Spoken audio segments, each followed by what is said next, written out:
and welcome to Letty Does Playing the Huntress, Marked for Death, Part 6.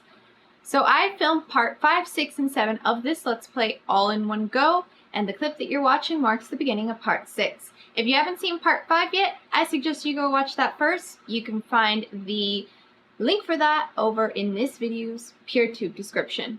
With that, let's get started. This is not good.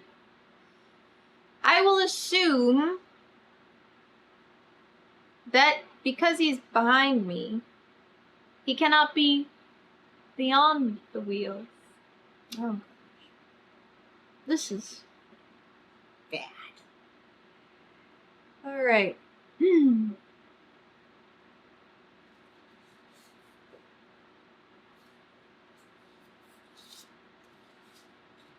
Hello, boy.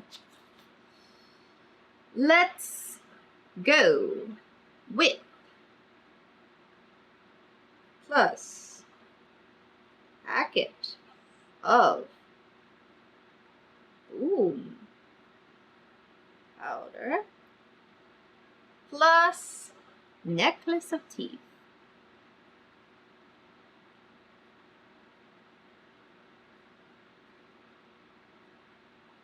That fits, I'm sure.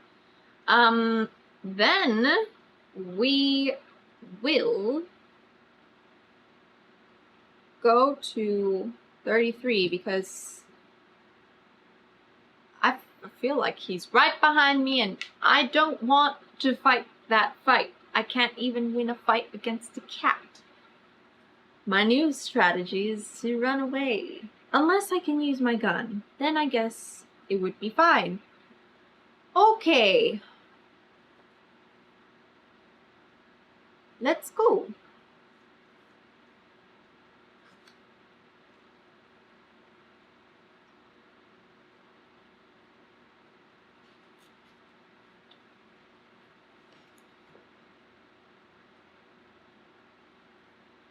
Tucked away on one of the bookshelves, you find a musty smelling scroll tube holding an ancient scrap of parchment, so thin that it begins to crumble even as you unroll it. Before it dissipates into dust, you read, "Myself and the demons gathered to greet the King of the Darkness for a night of fire and blood. But demons rarely get along, and each had their own requests. Demoness Shamath, of course, would be attended by her 4 loyal demonic followers. Thanojax is finicky and needed there to be an even number of demons at the gathering. Tagazin hates answering to a human like me, but agreed to come if he can bring his brothers and sisters, of which he has both in equal number. And the unnameable believes in the power of 3. The number of demons present must be divisible by that magic number. At least how many gathered to greet the Dark One? If you know the answer to this riddle, you should write that number down in the margins of your action chart. It may come in useful later. Turn to 11. Hi. Math? No. We're in math class, and I'm going, no one will ever use this. And they're like, well, how do you know? What if you need to figure out how many demons went to gather to greet the Dark One? And I'll go, yes, of course, you have a point. Thank you. Okay. Well, my number choices are reduced because it says it's divisible by 3. So,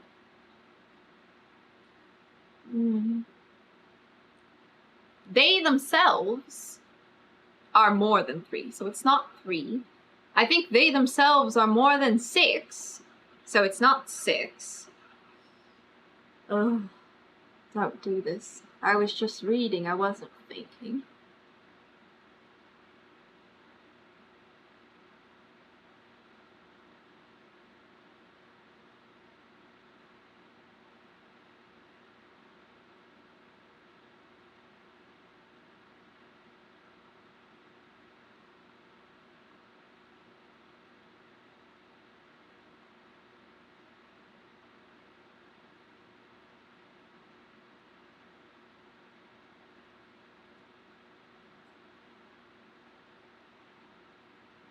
Okay, so just counting myself and my demons.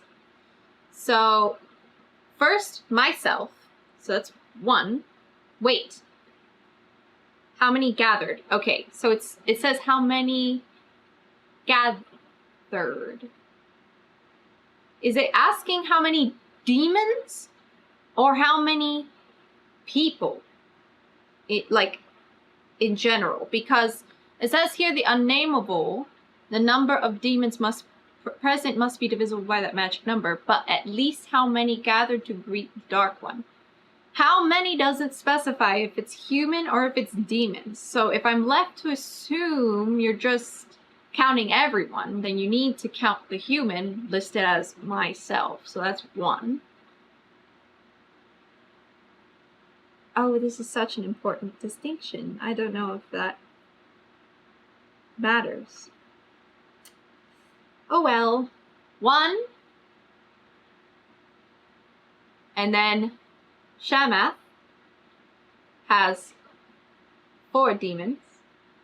It says she herself is a demoness, so I'm counting her as well.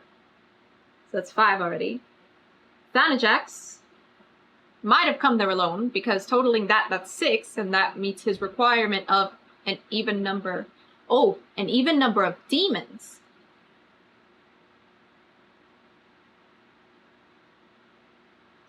Finicky needed there to be an even number of demons. But does that imply that he won't show up if the number of demons are not even?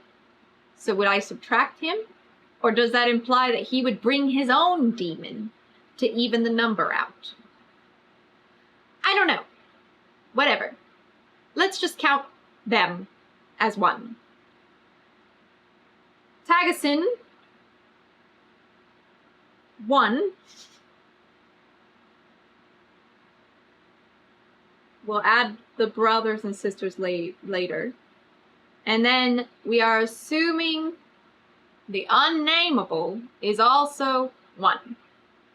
So the closest is 12.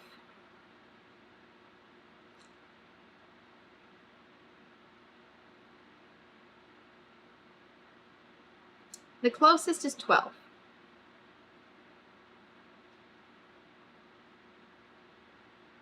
So that would mean that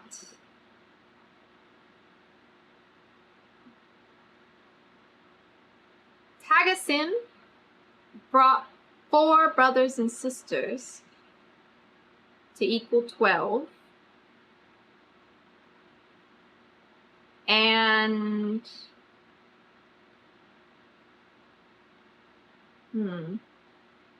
that would mean an odd number of demons. So Thanajax, does that mean he wouldn't attend? Or that means he would attend?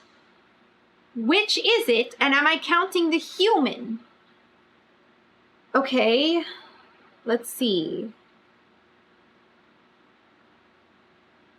Maybe the number is 15. And I need to like subtract myself because I'm a human, so that's 14. And then that fulfills Thanajax's requirement. And then that would just mean that Tagasin brought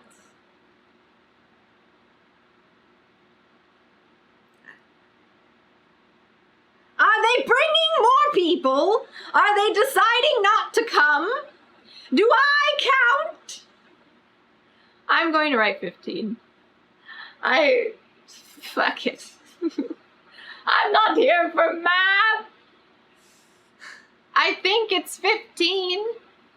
I don't know if there's a way to do this. Maybe I can write it later. I'm putting too much thought into this. We fucking 15 people. Hey, what's wrong with me today? Or maybe demons? Yes, child, yes. Oh!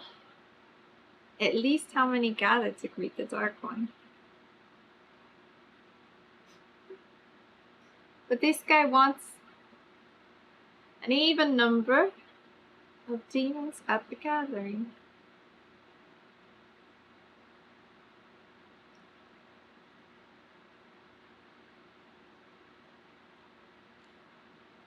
But if I'm not counting me, that is an even number, right? What a disaster. I'm turning to 11. I'm spending too long thinking about this. I'm sorry.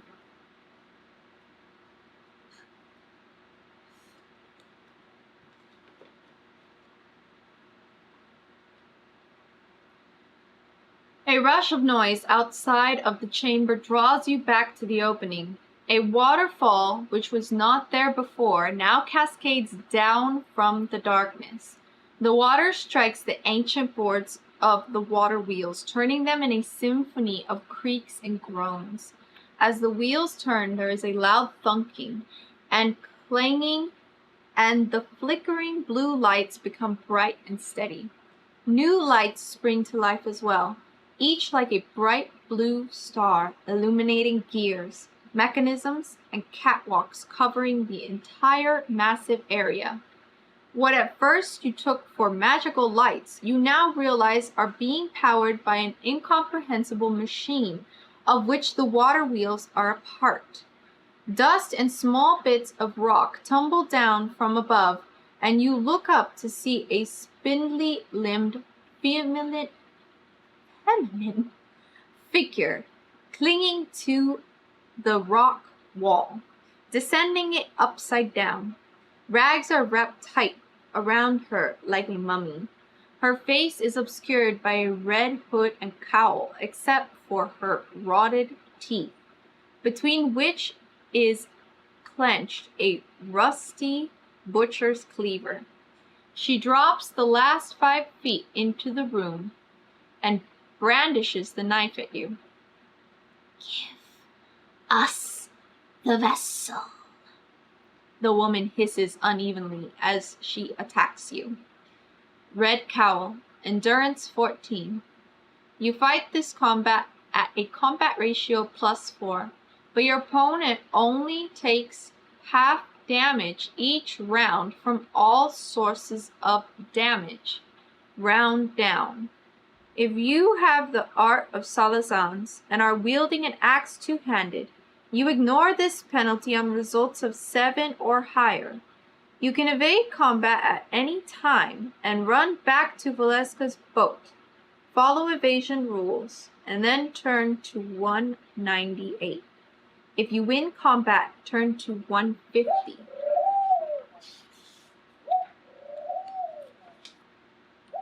And then this is the artwork for that. Okay, so this person does not have as much health as the Elix did. She apparently also has worse teeth than the tall man. Fight or evade?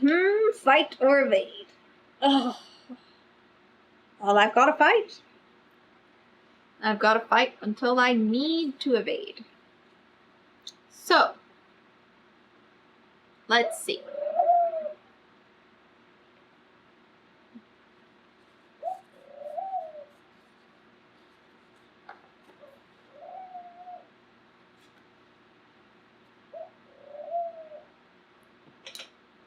Red cowl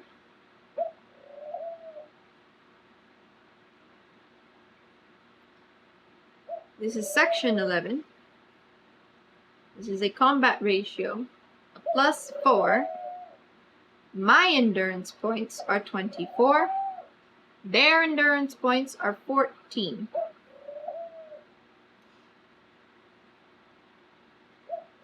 Only I still had my whip, huh? But I don't. Ooh.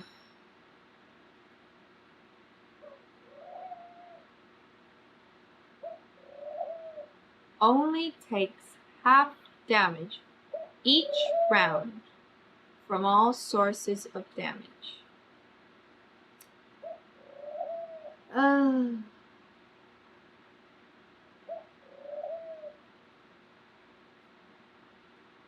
Let's do this anyway. This is fine. So, here's my combat ratio +4. Let's roll. That's a 9.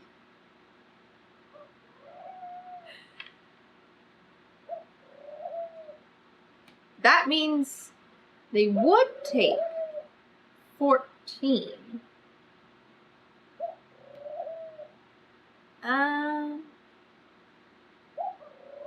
However, they now take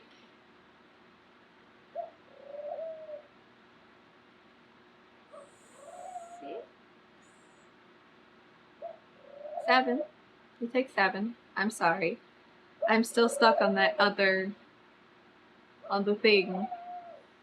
Dang, that would have been a one-hit kill.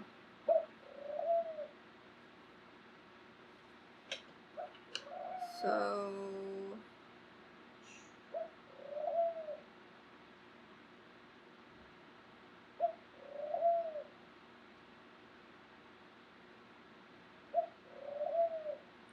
rolled a 9. I lose no endurance? Yes. And they lose 7. Which means they have 7. Okay. More combat. That is a 0. So... +4. Same results. Yes! They're dead!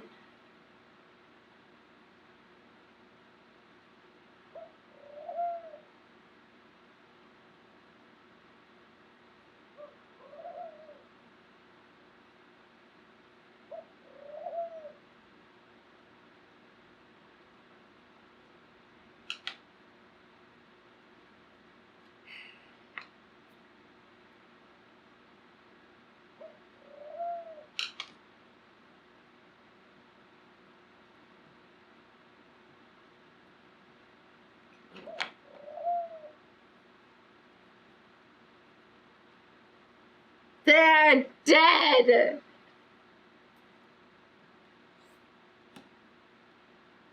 Yes. And I don't need to update my endurance points. I didn't lose any. Wahaha! You win combat.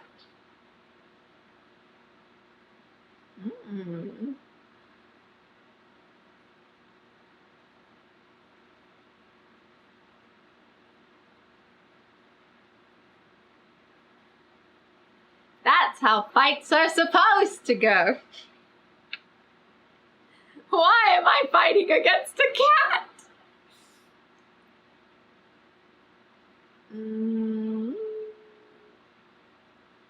I think I did this correctly. I hope. 150.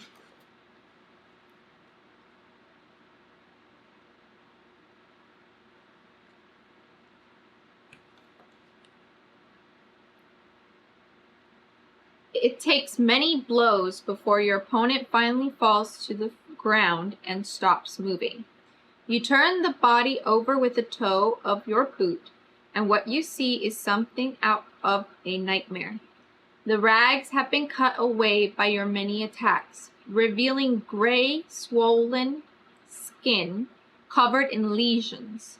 Slow, black blood oozes through the magnitude of wounds you made. With the tip of your blade, you pull back the red veil hanging over the woman's face to see empty eye sockets, skin stretched gray and tight over bony jaws, a grin full of rotten teeth. Then a crossbow bolt strikes against the wall next to your head.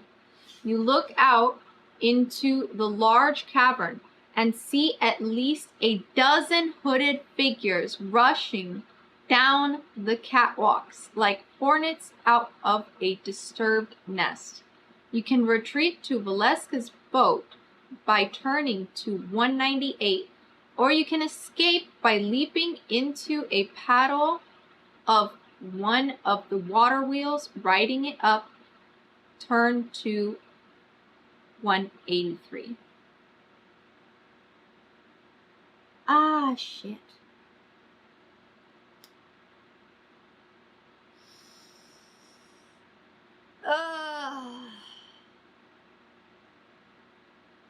During 11. Okay.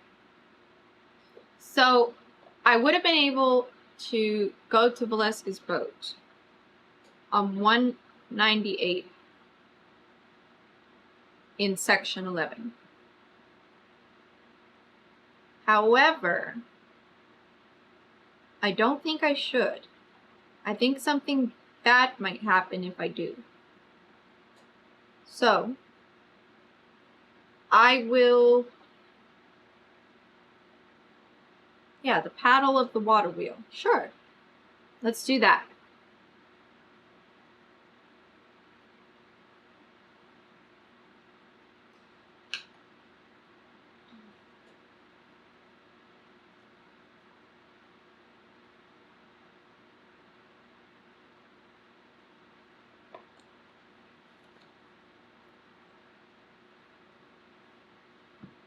You attach the lantern to your backpack and leap onto the paddle, nearly slipping and falling.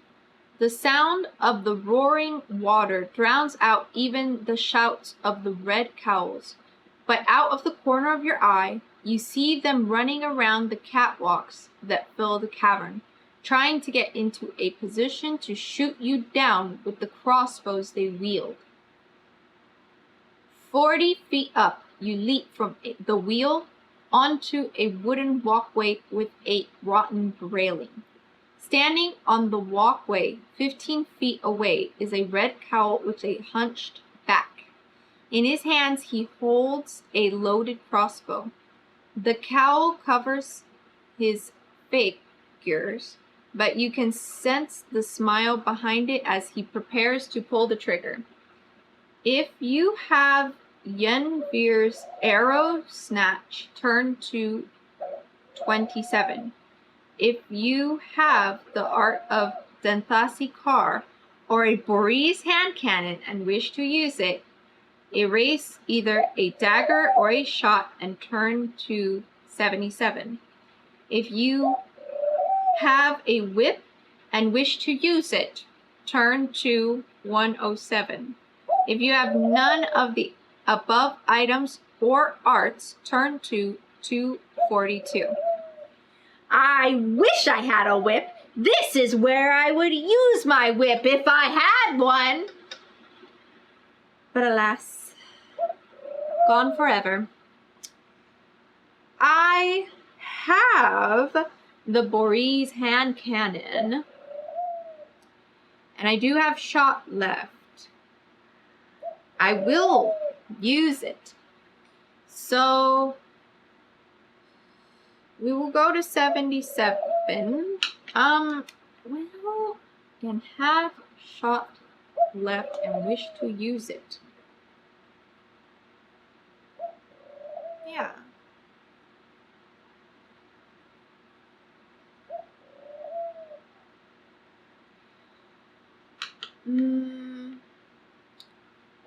I will wait to erase the shot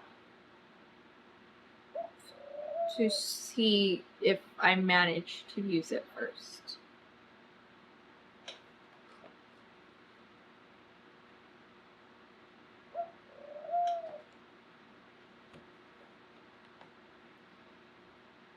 Your attack hits with enough force to spin the red cowl around.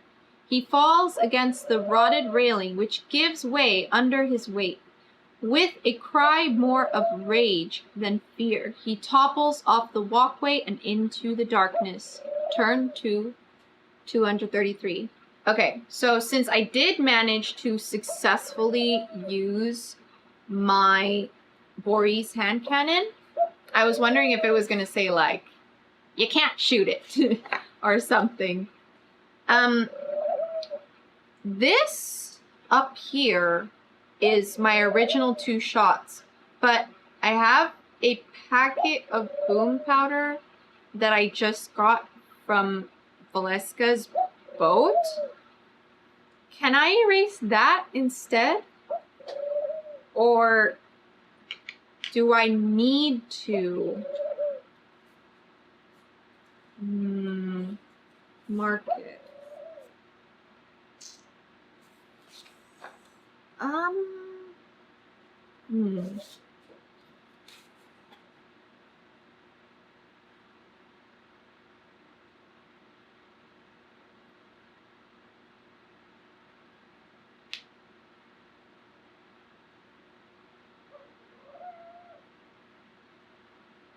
I don't know. Let me check the exact wording.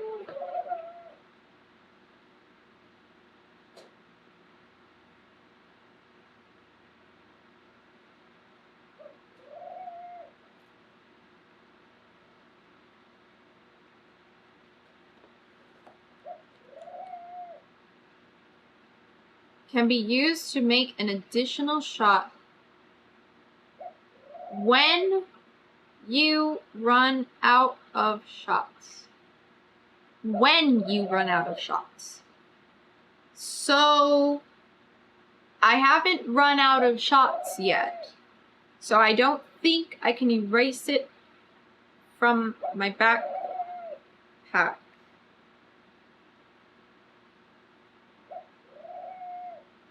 When you run out of shots.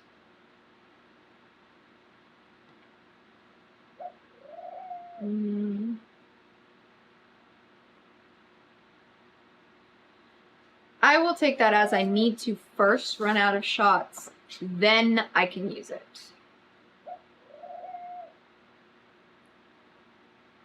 So I will mark one of these as used, which means I have 1 shot left on my Boris hand cannon.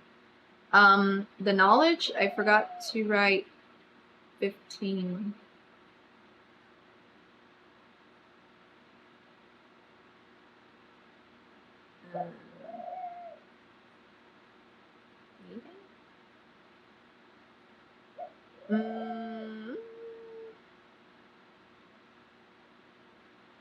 I think I'm good, right? Okay, and what number do I need to go to?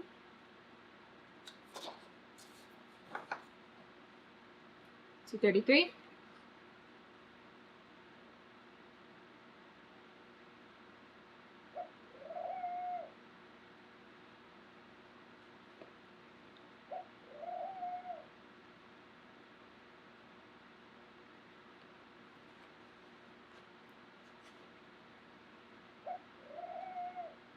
Rope ladders unfurl from above, and down each comes a red cowl, dropping onto the walkway behind you as you race along it. Their hisses chase you as you follow the catwalk deeper into the cavern. You are just feeling like you will outrun your pursuers when there is a roar and an explosion of water falls from an unseen source, crashing down onto the catwalk and washing you over its edge. Turn to 184. Oh no.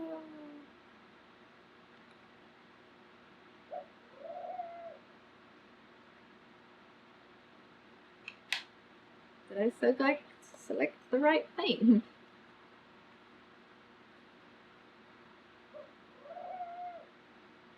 Yeah, that was the right thing. Okay.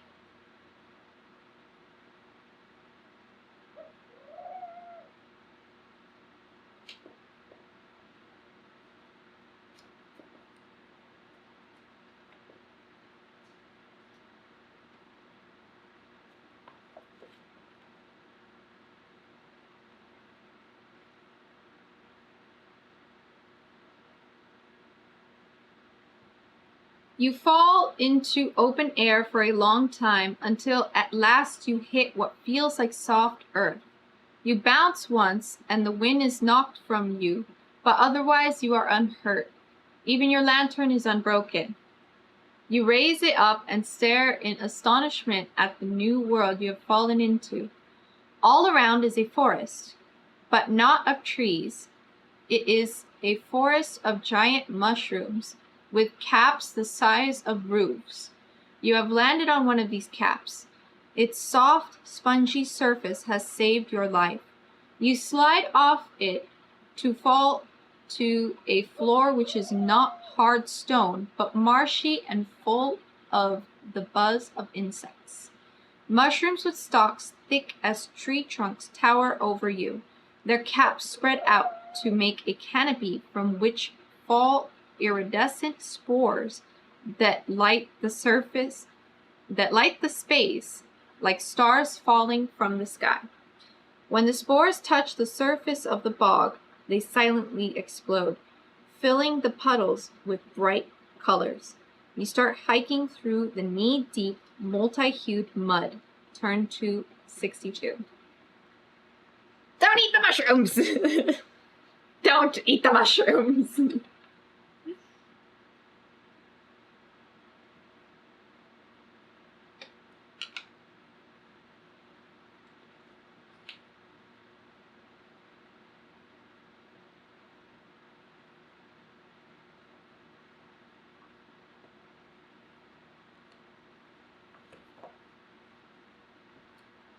You are deep under Turan, in unmapped subterranean lands that few in Magnemon have ever explored. Yet it is hard not to believe you are outdoors. The cavern is so vast, you cannot see its roof, nor any walls. You can hear in the distance the sound of rushing water, and you make for it as it is your only beacon in this strange world. Eventually, you come to a place where a wide stream cuts through the forest. The water is clear here. The thought of slacking your thirst in the cool water of the stream is overwhelming. If you choose to drink from the stream, turn to 122. If you decide not to, then you lose 3 endurance from your current and total. This will restore at the end of the adventure as if you had missed a meal. Then you must make a decision. If you have a compass and wish to consult it, turn to 82. If you would like to try and climb a mushroom to get a better vantage point, turn to 97. Or you can continue pushing on through this strange forest. Turn to 218. Don't drink the water. Don't eat the mushroom. Don't drink the water. They say there's spores everywhere. It says the water is clear here. Not all mycelium can be seen. They have little tendrils. I shouldn't do it. I shouldn't do it.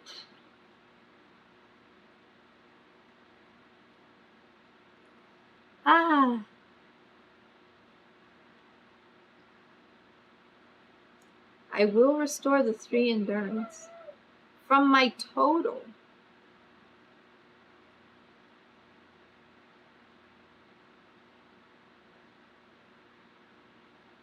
So,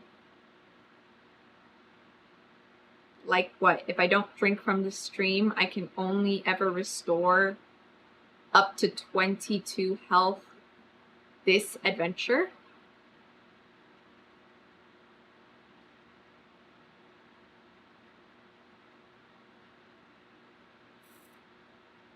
That's so bad. Oh, there's people that are so much stronger than me. I have a compass. So what I am going to do is I am going to do 82. I guess I'm going to lose 3 EP because I'm not going to drink the water. Sorry. I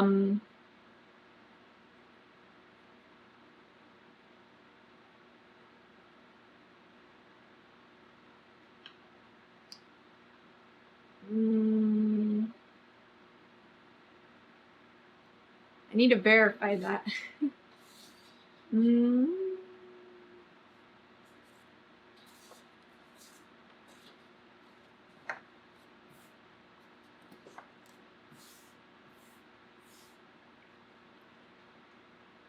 So that would mean I have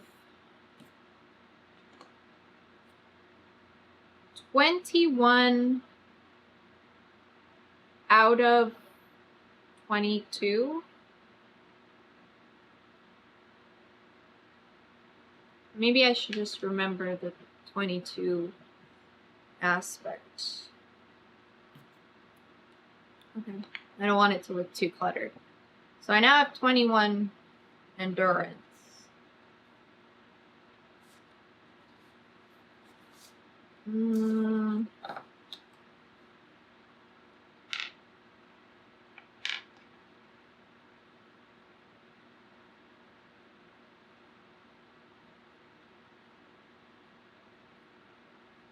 I don't know if that's what that means. I think that's what that means. Yeah. Okay. Regardless, 82.